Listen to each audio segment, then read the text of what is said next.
All right, guys, so we are moving on with our polar graphs today. So I wrote down a couple of things that we've already done. We have already done our circles. Circles are when we really just had that a value in front of the cosine or in front of the sine. So again, that's when it just really created the circle instead. Those were some of the first ones we did.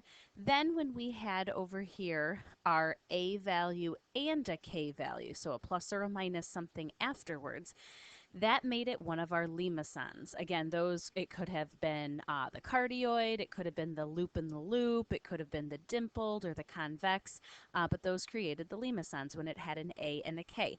So today we are going to look when you have a change in the B value. Notice we will still have an A value there as well. So today we're really looking at if it's A times the cosine of B theta or A times the sine of B theta along the way. Those are really the ones that we're focusing on today. So what I want you to do, like I hope you did in the last one here, I really would like you to try and look at them on your own first. So what happens? So you can try these. These are some good examples to look at. Try some on your own as well. Feel free to play with it. That's honestly sometimes the best way to look at a lot of these is to kind of try some different ones on your own. What do the different numbers do to all of these graphs? So you'll see that this is a particular type of an equation that we call roses here. And these are some of my favorites. I just think they look kind of cool here. We do think about them as petals, kind of like on a flower, a petal on our rose here. And really, one of the main things I want you to do as you're going through and playing with it, see what you can fill out on the chart below here. Okay, so the symmetry, greatest distance from the pole, number of petals, and how many times does the graph intersect the pole, and where does the graph intersect the pole, and see if you notice any patterns. In particular, I want you to look at the patterns of our petals on there. How many petals are there?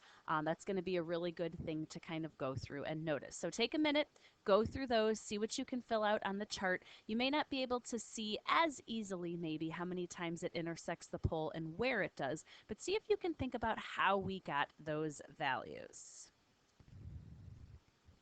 All right. I hope you did play with them a little bit and aren't just straight up copying mine down, because again, it really does take a little bit to get used to these graphs. You got to be able to play with them and see what kind of patterns you notice. So some things that I filled out and some things that I noticed, you'll notice that the cosine ones are all still symmetric to the horizontal axis, and the sine ones are all still symmetric to our vertical axis, just like what we had before with our circles and limacons there. Again, that early mesons there, those are the ones that we're really, they're always horizontal or vertical axis there. Again, notice that distance from the pole. That's really similar to what we did with our other graphs as well. So again, that A value really corresponds to that greatest distance from the pole. Then the number of petals, I think this one is kind of interesting. So when you did R is the cosine of 2 theta here, notice that there are 4 petals, okay? And when you did R is 2 times the cosine of 3 theta, you would almost think that, okay, well, there should be 6 petals. But notice that there are only 3 petals. Okay, when it was a 5 theta, notice that there were 5 petals. When it was 2 theta, again, it was 4 petals. 3 theta was 3. And 4 theta here, notice there are 8 petals. Again, play with it. Try 6 theta, try 10 theta, try 9 theta. See if that pattern stays true to all of them. And as you go through, really it should. You'll notice that when that B value is even, there's actually 2 times B number of petals. When the B value is odd, there's actually just B number of petals on there. And we'll talk about kind of specifically why that occurs. That's one of the big things that I want to kind of look at in a minute. The other thing I want to mention is how many times the graph intersects the pole. Now, a couple things to look at with this here, and again, we'll talk about it. If you go around and you trace your roses there, you might be able to tell that it intersects 4 times here.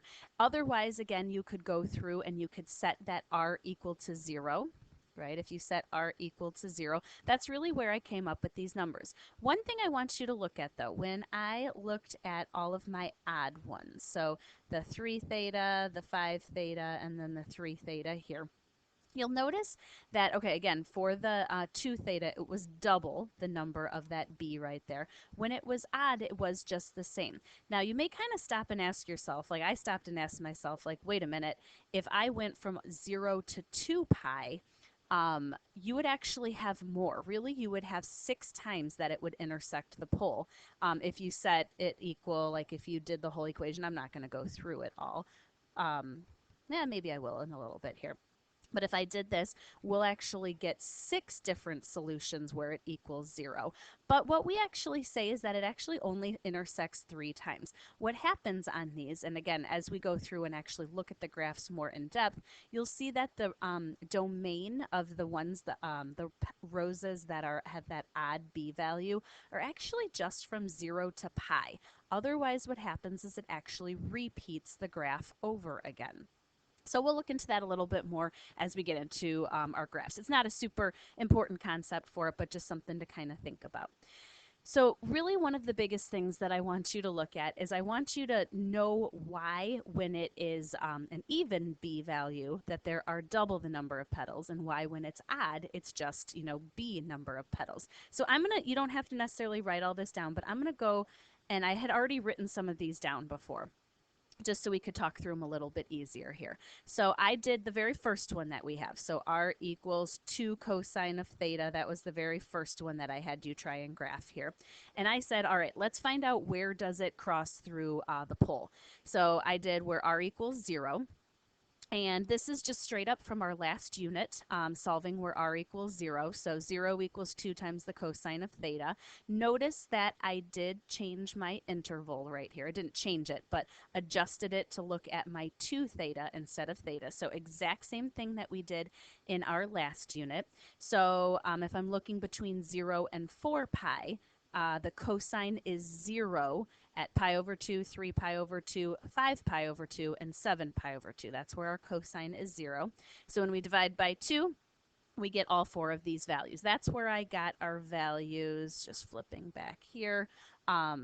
Over here, where does the graph intersect the pole? Where that r value is equal to 0.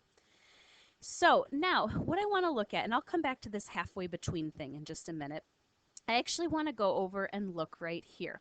I also solved where r is 1 and r is -1. Now I'm going to tell you, you're actually not going to have to do that all the time, okay? You're not going to have to go through and calculate it for r is 1 and r is -1, but I want you to know why I chose 1 and -1 here. If you go back again and think about it, we know that the furthest distance from the pole for this one is 1. That is that a value out in front right here. So if the furthest distance is 1, we want to know where is that r value 1. Now, we also want to do -1 as well, because again, the negative really just tells us the direction that it's going in. It is still 1 unit away from the pole, even when r is -1. Okay, again, that just tells us the direction. So I solved it. Same thing, same interval that I did for the other one. So we want to know where is the cosine equal to 1, and on the interval from 0 to 4 pi, it's at 0 and 2 pi. Notice, again, it would equal it again at 4 pi, but it's just a less than, not a less than or equal to. So 0 and 2 pi are the only two places. 4 pi we're not including in our interval. Divide by 2, and we get those values here at 0 and pi. If I had it at -1, again, we would go through where's the cosine -1. That would be at 1 pi and 3 pi. Divide by 2, and we get these two values. Really, these are where our petals land, really the outside point of our petal. So if I look at it on the graph here, when theta is 0, the r value is 1. That's this point right here. When theta is pi, the r value is also 1. Again, if I'm going in the positive direction with pi, that is right here. When theta is pi over 2, notice r is -1. Again, positive pi over 2 would go in the direction along with the pi over 2, but we're going in the negative direction, so that would be down here at -1. And 3 pi over 2, it's -1. That would actually be up on the top there. So that's actually when we find where r is 1 and where r is -1, we're finding our petals. Now, we can absolutely choose to do that. We can solve where r is 1 and r is -1. But one thing I want you to notice is when we solved this where r was equal to 0, if I look at the pi over 4 and the 3 pi over 4, okay, here is pi over 4, and here is 3 pi over 4. Notice halfway between, if I were to think about this, halfway between is one of my petals on that. And it should hopefully make sense because, again, we have this idea of symmetry on these here. So if I'm here at 3 pi over 4, down here at 5 pi over 4, again, we have one of our petals halfway between. If I'm at 3 pi over 4, I'm sorry, 5 pi over 4, and 7 pi over 4. Again, we have another petal halfway between. And this last one, I mean, I wrote it kind of over to the left, the 0 on here. If we're thinking about this is pi over 4 and this is 7 pi over 4, thinking really on our unit circle, the halfway between is right here at 0. So we don't have to do both sets of work. We don't have to say r equals 0, find where the zeros are the numbers where it hits the pole, and do the r is 1 and -1. We really could actually just choose one or the other. A lot of times I'll do this way just because where r is equal to 0, just because that's how we had started a lot of our other ones, and that's how a lot of the other ones tend to be a little bit more useful here. Now, what's actually happening, if I were to trace the graph, and I'm going to show this maybe in a video later this week here, if I'm starting at 0, the angle at 0 would be right here at 1. That would actually be in yellow right here, my starting point. Then at pi over 4, it goes to 0. Then at pi over 2, it's -1. This is actually the next part along here. So it started at 0, and it actually curves around down here. Then at, 3 pi over 4, it goes back to 0. And then at pi, it's 1. So it actually curves around here and then comes back to 0. And then at 3 pi over 2, it's -1 and then comes back. And then actually we have one more. We have to go then here it goes back to our 1 on that part here. So again, this is how it ends up creating all of our 4 petals along the way. Okay, now I'll show you my work for the second one. This is r equals 2 cosine of 3 theta. Again, you don't have to write all this down. We're going to go through a couple more examples, but I want to show you why this one only has the 3 petals instead of maybe 6 petals like you might have thought on that here.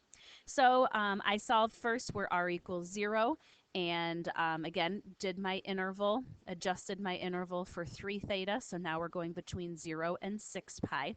So right here, 3 theta, we know that our angles where the r is, our angles where the cosine is equal to 0 is at pi over 2, 3 pi over 2, and then again I went all the way to 6 pi. So 5 pi over 2, 7 pi over 2, 9 pi over 2, and 11 pi over 2. We had to go all the way to 6 pi there. Divide by 3, and notice we get 6 places where it equals 0. Again, going back, sorry to skip back and forth here. You'll notice that I actually didn't include all of those here. Again, there is a reason why that we'll kind of get into in a little bit. Really, again, it's because we're actually only really looking on the interval essentially from 0 to pi. And again, I'll show you in just a little bit why it is that case here. Okay, so again, I did my r is 2 and my r is -2. Notice why I chose 2 this time instead of 1. The example I did before, I chose +1 and -1. This one, because our a value is 2, we know the furthest distance from the pole is 2. Again, that distance, that negative really just means the direction, not the actual distance away. So we want to find out where is it 2 and -2 units away. So I went through all my solving. Where is the cosine equal to 1? At 0, 2 pi, and 4 pi. Again, we're only stopping at 6 pi, but 6 pi is not included. So we're really looking at 0, 2 pi over 3, and 4 pi over 3. So if I think about those numbers, at 0, the r value is 2. That's this point right here in green. At 2 pi over 3, the r value is 2. That's this point here in green. At 4 pi over 3, the r values 2. That's this point here in green. Now, if we look at where r is negative 2, again, we want to find out where is the cosine equal to negative 1. So that's at pi, 3 pi, and 5 pi, going up to all the way up to the 6 pi in our interval. Divide by 3, and we get pi over 3, pi, and 5 pi over 3. If we think about those numbers here, at pi over 3, so pi over 3 would be, right along this axis right here, we're going negative 2. That's this point here in purple. I don't know if you can see it that well, but it's this point here in purple. If I'm at pi, pi is over here. If I'm doing negative 2, that would be this point in green. And then 5 pi over 3 is down here, but again, we're negative 2. That's this point over here. So you'll notice that it actually repeats it. What happens along this one, here it starts right here at 0, and it goes through the pole, comes around, curves around, goes back through the pole, out, and then back through the pole and back. But what actually happens is it repeats that same thing, and it has the exact same thing. So it kind of overlays it here. So in this one, that's why we actually only really think that it crosses through the pole 3 times, because really it just repeats the same graph over again. So this domain is actually essentially just from 0 to pi. Okay, but again, we don't have to do both sets of work. So if we think about just where r is 0, I don't have to do where r is 2 and r is negative 2 every time. That takes too much work to do both parts of it. If I just find out where it crosses through the pole, I can find out the halfway in between. So if I am, let me get a different color here. Let's try orange. At pi over 6, so pi over 6 is right here, and pi over 2 is right here. Halfway between is pi over 3. But again, at pi over 3, if I were to put pi over 3 back into my original, 3 times pi over 3 would be pi. Cosine of pi is negative 1 times 2. We're at the negative right here. Okay, halfway between pi over 2 and 5 pi over 6. So pi over 2 right here, 5 pi over 6 right here. Halfway between is at 2 pi over 3. And again, 3 times 2 pi over 3 is 2 pi. Cosine of 2 pi is 1. 2 times 1 gives us 2. And then halfway between 5 pi over 6 and 7 pi over 6, we have our values here at pi. This would be right here. But again, that would be negative 2, so we would get our 3 petals. So let's start one of these from scratch here. I'm going to go back to the beginning here. Okay, so I'm back on the front, and let's do r equals negative 4 cosine of 2 theta. I'm going to say, let's find out where r is equal to 0. So this is really, the reason I like to do it this way is this is really how we started all of the other ones. So we're not thinking anything crazy. So we got to think through our interval. If we are going between 0 and 2 pi for the purposes of the 2 theta and solving, we're looking for our values between 0 and 4 pi. So 2 theta, then where is the cosine equal to 0? We know the cosine is 0 at pi over 2. That's a 3, and 3 pi over 2. But we want to go all the way to 4 pi, so that means I have 5 pi over 2 and 7 pi over 2. Again, we're adding 2 pi onto each of those to get the numbers in our interval right here. So that means if I divide by 2, theta is pi over 4, 3 pi over 4, 5 pi over 4, and 7 pi over 4. Because this b value is even, we know that there are going to be 4 petals, right? That's a good thing to remember and a good thing to think about. So if we think about the tips of our petals, that's the big thing I want to think, is we really want to think, where are they halfway between? So halfway between pi over 4 and 3 pi over 4. So here is pi over 4, here is 3 pi over 4. Halfway between there is at pi over 2. Now, again, you got to think kind of carefully on this here. If we are putting pi over 2 into this right here, 2 times pi over 2 would be pi. The cosine of pi is negative 1. -1 times -4, we're up here 1, 2, 3, 4 units away. Okay, so this was pi over 2. If I'm thinking halfway between 3 pi over 4 and 5 pi over 4, that would be over here at pi. So right here, cosine of 2 pi is really what we're doing. If I put 2 pi back into our original equation, cosine of 2 pi is 1. -4 times 1, we're actually here at -4. And then if I look halfway between the 5 pi over 4 and the 7 pi over 4 right here, that would be at 3 pi over 2. And 3 pi over 2, okay, so that'd be the cosine of 2 times 3 pi over 2, or cosine of 3 pi. Cosine of 3 pi is the same thing as cosine of pi. That's -1, which means times -4 gives us +4. So 1, 2, 3, 4. I'm right here. And then again, we want to think between pi over 4 and this 7 pi over 4. You can put it here, you can put it there. It doesn't matter. We're at 0 is the other tip of the pedal.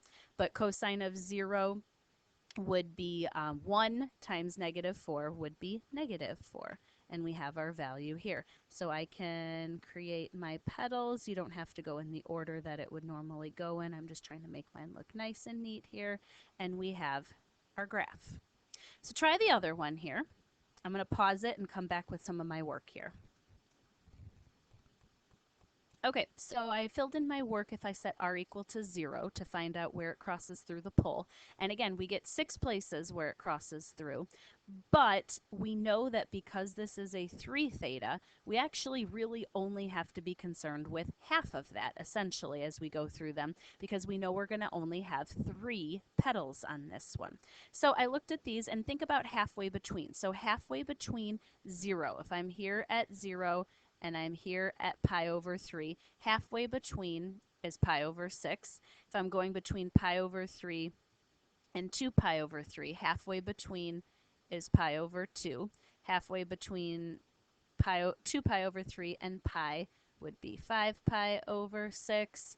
Halfway between pi and 4 pi over 3, that'd be down here, would be 7 pi over 6. Halfway between those last ones, 4 pi over 3 and 5 pi over 3, that would be 3 pi over 2. And then thinking about our last parts here, we would still have to be at 11 pi over 6. 5 pi over 3 and essentially 0 on that one. We would have 11 pi over 6 would be where all of our petals would go. But again, we know that there's actually only 3 petals on this one because we have repeats. So we don't have to think through every single one. If I plug them in, so again, I'm plugging it back into my equation. Don't lose sight of the original equation. So if I put in pi over 6, 3 times pi over 6, we get pi over 2. Sine of pi over 2 is 1 we've got there. So when I multiply by -6, I'm going -1. So I'm sorry, -6 here. That would be this point right here. At pi over 2, 3 times pi over 2 would be 3 pi over 2. We know the sign of 3 pi over 2 is -1, sorry, and then -6 times -1, we know we are going up here. But again, I'm at pi over 2, that would be +6. Then if I put in 5 pi over 6, 3 times 5 pi over 6, we get 15 pi over 6 or 5 pi over 2 on that one. So again, we're thinking through what is the sign of 5 pi over 2. Again, as we go through it, we're going to get -6. That'd be 1 times -6 would be our -6 petal right here. If you're not sure, try the other ones on there, but you know it's just going to repeat it. And we are going to get our petals on there, our 3 petals.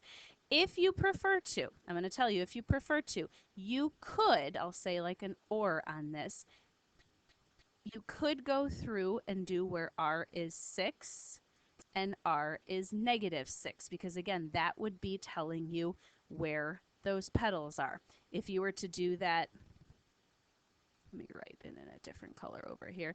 If you were to do that for the first one, you know that it's going out to 4. You could say R is 4 and R is -4 to find out where all those petals are. Some people like that way. Some people like the R is 0. Again, one of the reasons that we are starting with the R equals 0 is just to keep it consistent with the way we did all of our other graphs. So try them. I will tell you on the homework, some of them are mixed with these roses. Some of them might be circles. Some of them might be the limacons. Pay attention to the basically the notation of it, and hopefully you can figure out which one is which. All right. Bye, guys.